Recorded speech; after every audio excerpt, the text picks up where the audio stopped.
Voter ID will supposedly destroy democracy. This is the statement that always comes up whenever voter ID is brought into question, and now it's being brought up in England as well. England is basically falling into the same conversational trap that America fell into when they started suggesting voter ID in particular states, where the argument against it always turns into, but this will destroy democracy. This will somehow, in some way, affect people's ability to vote. And you could make the argument that it might affect some people's ability to vote, but I will raise the counterpoint that you would have to be exceptionally lazy or exceptionally stupid to fall into the category of somebody who will be negatively affected by this, as I will cover as we go a little bit further. What's your thoughts on voter ID to start off with? It's complicated. So, of course, we want a democracy where the vast majority of people participate in voting for our leaders. And that's an issue we have at the moment because most people don't vote. But we also need to make sure elections are open and fair, because what we don't want to happen is someone's elected into office and the losers then don't give consent to the winner because they think fraud's happened. So there is a line we need to tread there between open and fair elections, but also encouraging as many people as possible to vote. All right, because I think that there are legitimate reasons, given the state of migration within the country, why there is a need for voter ID and a need to prevent fraud that may not have existed before when we lived in a more homogenous and high-trust society. But it does seem that some of these measures are being put into places that historically in the UK haven't been as much of a problem for fraud. There are issues with fraud historically in the UK elections, but the voter ID isn't targeting those areas. So I'll get into that as we go on. So first, we do have a recent symposium that I was part of that's now up on the website, where Stelios and I were talking about the politics of Aristotle. And please feel free to sign up to the website and give this one a watch, because this was a really interesting discussion. This is the first time that I've read Aristotle's Politics. I've still not finished it, but I got through most of the book that was required for these conversations. Stelios did guide me through quite a bit, because this is the fourth time, I think he said, reading this book. It's dense. It's a dense text with a lot in it, and Aristotle as well, because of the nature of the texts that we're examining. They're thousands of years old. They were discovered. We don't know exactly the purpose of them, whether they were a written treatise that he was doing, whether they were lecture notes, whether they were something else, and as such it's a bit contradictory in places, and we don't know the order the books should properly be, and there's debate on all of it. So it makes it an exceptionally difficult piece to discuss, but I still found it to be a very rewarding discussion. So if I read it many years ago in ancient Greek. Oh, really? You get a better feeling for it if you read it in the Greek. I bet you do. I can't... I barely speak English, and I'm reading Greek. But if you're interested in that, please feel free to watch it and sign up to the website. So, this is an article from The Telegraph just explaining the types of ID that are required to vote in the 2023 local elections in May. And this is something that is new to the UK, as it points out in the article. This is the first time that we've ever had to do anything like this. Before this, it was basically you go in, you give your name and your address, and then you're able to vote, which is something that's pretty standard for England and places across the UK, because traditionally we live in small communities, everybody knows each other, and you can just walk in, you recognise, you know the person who's taking the count of the registry, you just give them your name and address, and it sorts out. But this has been something that's been put forward after a report by Sir Eric Pickles in 2016, who was the former community secretary, which warned that there was a risk of significant abuse of the electoral system if people could vote under false pretenses with little risk of detection. And some people thought that this would be that you could just give somebody else's name and address and just go in and vote on behalf of them, or some of the issues that have been brought up back in 2014 that we'll go on to later on as we go through this segment, is that some people have said that you could potentially just go from place to place, from voting station to voting station, giving the same name and address or giving different people's names and addresses and voting multiple times, therefore committing fraud on their behalf or just on your own behalf. But I'll go through the rest of this. So photographic ID will be needed from this date forwards. So that's the May 4th, and the elections are taking place on May 5th. And to take part in the UK parliamentary by-elections and recall petitions, as well as police and crime commissioner votes in England and Wales. The mandate will then apply to UK general elections from October 2023. There will be no requirements to produce photographic ID to vote in local or devolved parliamentary elections in either Scotland or Wales. So this is something that's only going to be applying to England. And like I said, before, electors needed to only verbally confirm the name and address in order to cast a ballot. So they do, if you go through this article, John, if you scroll down a bit for us, please, they've just got a big old list of all the different types of voter ID or just general ID that you can use to prove who you are. There's also something else that they've introduced, which is going to be a voter authority certificate, which is it's free to apply for. You can just go online or call up your local council and just get that sent out to you, which is perfect, which is completely free. Excuse me. And but the other thing that they mention in here is whether these new rules apply to postal votes, which is where some of the actual fraud issues in the past will have come from. And they say, no, you don't need to have any form of photographic ID to vote by post. So there are concerns that have been brought up by people that where fraud has actually happened in the past, this isn't addressing this issue. This might just make it a bit more difficult for some people to go out and vote in person. But one of the things that they bring up in here is that a lot of people who are being critical of this aren't bringing up that, oh, this isn't actually addressing fraud in the places that it should be. It's actually just it's going to make it more difficult for certain people to have their say, including disabled, transgender, non-binary voters, black and ethnic minority groups as well. And once again, if all of those people are unable to fill out a form to be able to get voter ID for free from the government, I believe the time for being able to do that right now has passed, but for all new elections from that point onwards, you can just apply, get your voter ID the one time, and then you can just go and do that. But if you're unable to do that as part of those, I think you're insulting the intelligence of those groups, to be perfectly honest. Of course, The Guardian's first article discussing this was, will the strict with that gigantic list of different forms of voter ID, but its strict new voter ID laws damage democracy. Once again, this is just the talking point that we see trotted out every single time when this has been brought up in America. This will impact disparate communities' ability to vote. They say in here, young and marginalised people who are the least likely to back the Tories will be the most likely to struggle with these new rules, which is, once again, a bit of an insult to these people's intelligence. Who hasn't got ID in 21st century UK? I would argue you couldn't live here without ID. If you're younger, how do you buy alcohol? Go to a pub, you need a passport to get in those places or to buy alcohol, to claim benefits, to do almost anything. You need ID to open a bank account. It's not the issue they're saying it is. And there's probably two reasons why they're arguing against it. The first reason is everything's racist. So let's not look into it, but everything's racist. And the other point is there's a section of the population who will just moan and attack anything. So this new law comes out, we're going to attack it regardless of what it does, what it says, if it has any benefits. We're attacking it anyway. I think there is a reason that the left wing would want to criticise this, and it does relate to migratory populations that have come to the UK recently. But I do agree with you that in the UK these days, how are you able to do anything if you're at the age of being able to vote in the first place? How are you able to do anything without already having an ID? At least get a provisional license. Provisional licenses are easy to apply for. You might want to learn to drive, or just anything. You can just get any form of ID and you're able to go out and buy alcohol or something like that. Especially if you're going to be turning just 18, you'll probably need ID to buy alcohol, which is one of the first things that lots of 18-year-olds do in the first place. So it is very strange that they trot this out, but I don't think it's that unusual when you start to dig into some of the details of why the left wing might want to criticise this. But there is some other opposition which is coming from this man David Davis, who speaks in Parliament about this and brings up the point where he says he thinks it's bad for our democracy. He doesn't really explain why, other than just the typical, it's just bad for democracy. Why? Because it is that line of argument. But he does point out that this isn't actually, as I've mentioned, targeting the problem with postal vote fraud, which has happened in the past in the UK, which is a decent enough point.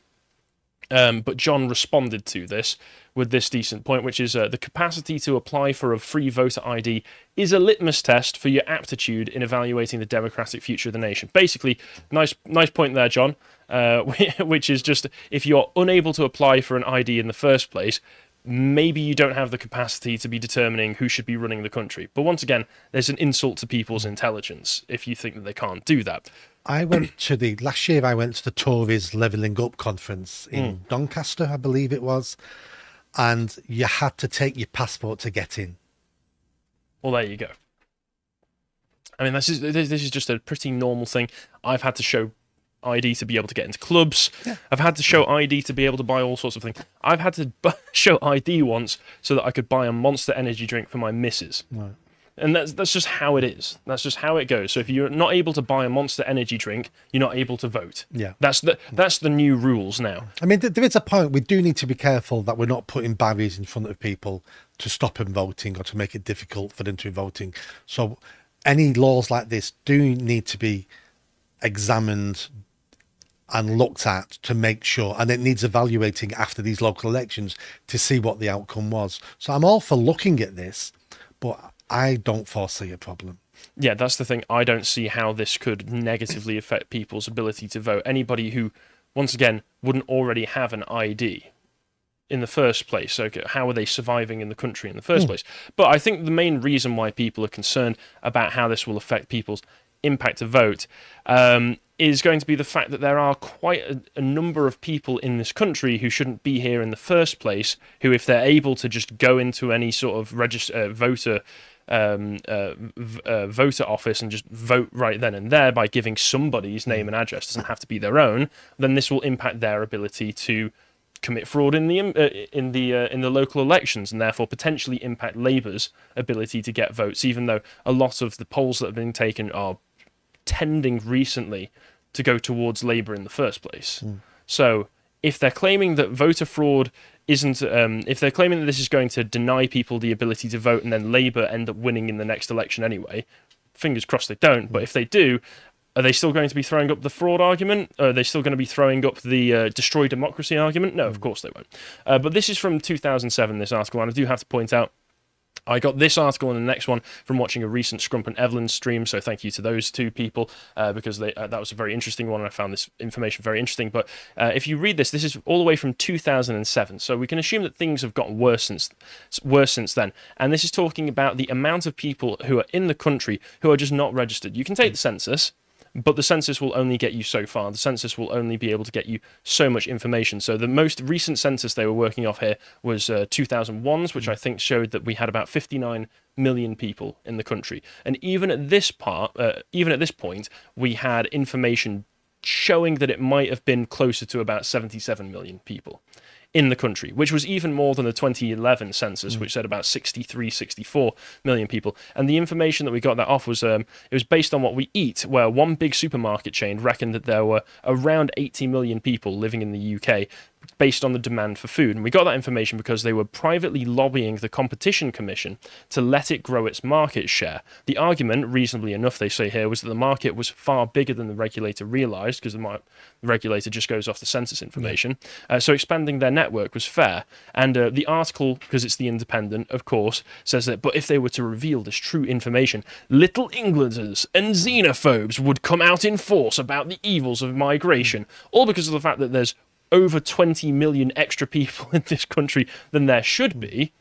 That just means that the problem is little Englanders and xenophobes. Yeah, you also need to take the supermarket data, and it's also questionable because they're gaining out of that.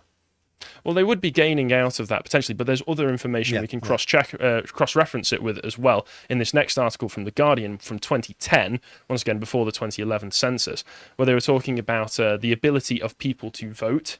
So this is impacting people's ability to vote, where they're talking about sewage data from Thames Water, which it was showing that the amount of sewage that we see being sewage outflow shows a greater idea of who's actually living in a particular area. And they said that in places like Slough, there was about 30,000 more people than were officially registered to vote.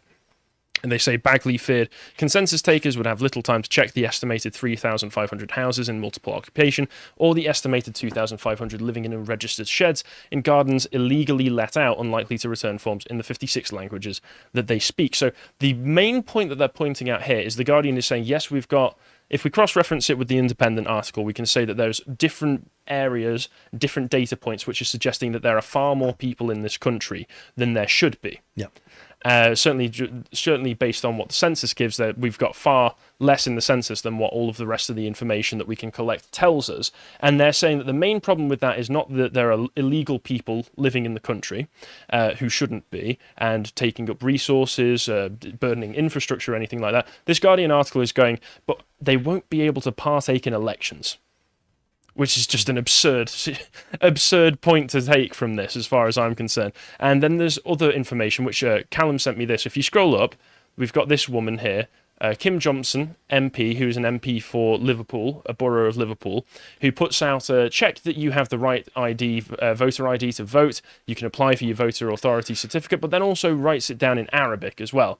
And Callum points out how strange this is, that she decided that it was relevant to be able to point it out in to write it out in Arabic, given that he checked into this information and said that only 3% of your constituency is Arab, even fewer will only be able to read Arab, and even fewer will be citizens. So why are you writing this in Arabic? And I'm not going to imply negative intentions on her part. It is just very interesting that the official information that we've got seems to point to that there would be no necessity to do this in the first place. She obviously thinks those other people in her area, she wants them to vote for her. And she's, even though there's only 3%, she must foresee them being important in her race. I suppose if she wants to be accommodating to them and show that she's somebody who's worth voting for, like you say, that would be that would certainly be a way to do it. But again, we should never be doing public messages in other languages. No, I certainly don't think so, because we're England and we should be doing it in English because we're English people. But let's look at examples of actual UK voter fraud which have occurred in the past, and none of them, for the most part, seem to actually point towards in-person voter fraud at the places that you can go to vote. They all seem to point towards, like I mentioned, this postal voter fraud. I'm sure there is voter fraud at polling stations, but it's so difficult to ramp up those numbers to make a real difference, I would imagine. It's postal voting where the mass fraud looks like it's happening. It's postal vote.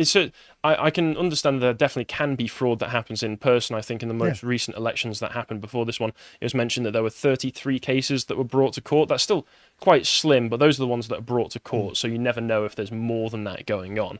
But certainly the postal fraud seems to be where the actual difference is made. This is back from 2005, where a former Labour councillor was jailed for election fraud. So it says, former Labour Party councillor was jailed for 3 years and 7 months yesterday for rigging postal votes in a local council election. Mohammed Hussein, 61 years old, arranged for the collection of blank ballot papers posted to homes in the ward where he was standing in Blackburn in Lancashire. Campaigners went house to house asking voters to hand over blank ballots, telling them, "Don't worry, we'll take care of them." And police contacted a number of postal voters and discovered that Hussein's supporters had collected these blank ballots and the declaration of identity form, and then filled in the forms, selecting the Labour candidate and signing it as a witness. All in all, the officers found 233 fraudulent votes cast for Hussein, and that was enough to put him over. And they found out this because there was an irregularly high return of postal votes from Hussein's ward, which was about 9% higher than in the other wards. So they were like, what's going on here then? And it turned out to be fraud. And if we go to the next one, this is a Wikipedia article about Earlham v Rahman, where something very similar happened. There was a lot of information going on where there was voter fraud in the postal votes. The next one, this is it's quite a funny one actually. The court red-handed, caught literally in the act, where Warehouse was an electoral fraud factory, where 3 Labour candidates from the Aston ward in Birmingham, 2005 again, were caught red-handed carrying out postal voting fraud by altering ballot papers or filling in blank papers they had collected from householders. Corrupt postmen had handed over the sacks of postal ballots to Labour candidates. Little boys had been paid to steal postal ballots from letterboxes, and bags full of postal votes had arrived late at the count to be included without question in the poll. And supposedly this was going on in broad daylight, in public, where people could see. There were just people walking around with wheelbarrows full of postal votes, just walking down the street, just going to wherever this was, and the police ended up finding them just in the act of filling in their own filling in their own ballots, voting themselves into office, essentially. So it's interesting that we're going for the avenue of attack where we're making it more difficult, slightly more difficult, to vote in person just by having the ID that just shows your name and address, which is pretty simple enough, but you can say that that's making it slightly more difficult. Whereas the actual issues with voter fraud in the past seems to have come entirely from the postal area. And there is word from 2014, like I mentioned earlier, where this person, John Hemming, said, an MP for Birmingham, said that there is probably still voter fraud going on, and he pointed out that you can go from polling station to polling station. An individual could vote 20 times like this, and he said he was checking the details at the time of 10 people who never voted but were down as having voted. So it's important to keep this sort of to look these things up, because voter fraud is a thing that can happen. It's a very important thing that can happen because it impacts the outcome of elections, and especially when you do have potentially a much larger population in England than we do have down on record, it's very important to be able to keep track of what's going on. Like you say, I think it's important to keep these things fair and keep it open so that you're not putting unnecessary barriers, but at the same time, when we're living in the situation that we do at the moment, I think it's important to be able to keep a good hand on what's going on with the elections. And like you say, we'll see how much this impacts after these local elections. We'll see how much it impacts after the next general elections as well. Yeah, I mean, for our system to work, like I said before, you have to have the consent of the loser. And if you lose your election and you think there's been fraud, you're not going to give your consent. Our whole system will collapse. It has to be open and fair. And postal votes, I mean, yeah. There's way too much room for issues. And maybe with they've those. started with the ballot centres first, and maybe if this works, maybe they'll put that out to the postal votes, because you'd imagine the complaint about postal vote ID would be you're picking on disabled people. That would be the call to them. Only disabled people you're There'll always be on. some marginalised group that they'll point to. They will. That this impacts them too much. But if they do it to the ballot stations first, it affects everybody. And then you can say, all we're doing now is leveling the playing field. We're now going to put it on postal votes. There's far too many postal votes. Postal votes used to be you're bedridden and you can't physically get to a polling station, you can have a postal vote. Now it's, I'm too lazy to walk to the ballot place. I want a postal vote. Anyone can apply for one now. It's abused. It certainly seems to be from those previous examples. So perhaps it does need to be more the postal votes that need to be clamped down on. Perhaps you're right that they're doing this as maybe a trial for the postal votes in the future, but we'll see what happens. And then we need to look at the cultural element of this. You know, we call it fraud, we call it criminality. But the countries where these individuals have come from, you know, mainly Pakistan, Bangladesh, it's not fraud or criminality there. This is called what we do to win an election. So they're doing what they do to win the election in the game of politics. And this is what they've done in their own countries. And they've just imported that practice here.